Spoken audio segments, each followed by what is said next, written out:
I think this experience just teaches you so much about yourself, about human nature.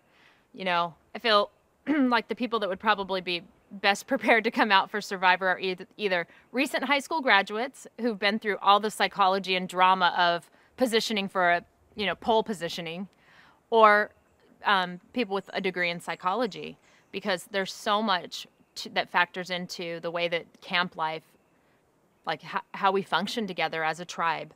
The tribe part of this game is really easy day 1 and 2. As soon as you start voting people out and you realize the reality of why you came here and what you came to do, and you realize that you're sending people home and it's either you or someone else, it becomes really, it's hard to express how stressful it is. There's just an intensity to every minute together.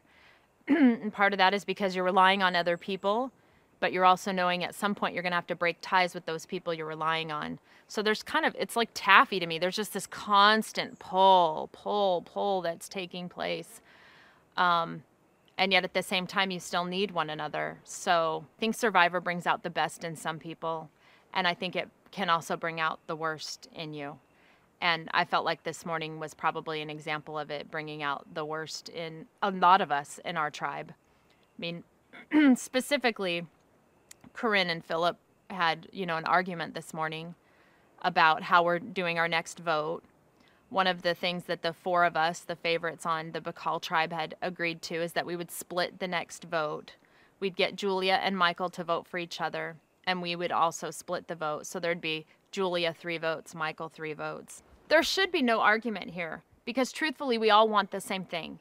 We're all in agreement that Michael stays, and we're majority in agreement that we need to split the vote. Cochran, myself, and Phillip all agree we need to split the vote just to ensure that there's no idol in play. Corinne is reluctant to do that because she feels like her experience has shown her that the person you're trying to garner trust with will feel like that they've had a vote against them.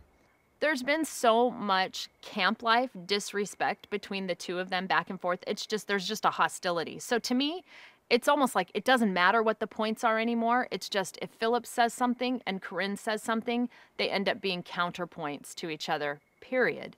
I feel a little bit like 2 children whose parents are fighting all the time. And you're just, for whatever reason, you're just praying they still stay together. You just want the family together. Just keep the family together. And yet it's really dysfunctional. I think there's that phrase that's like, we put the fun in dysfunctional. There's absolutely no fun here. It's stressful.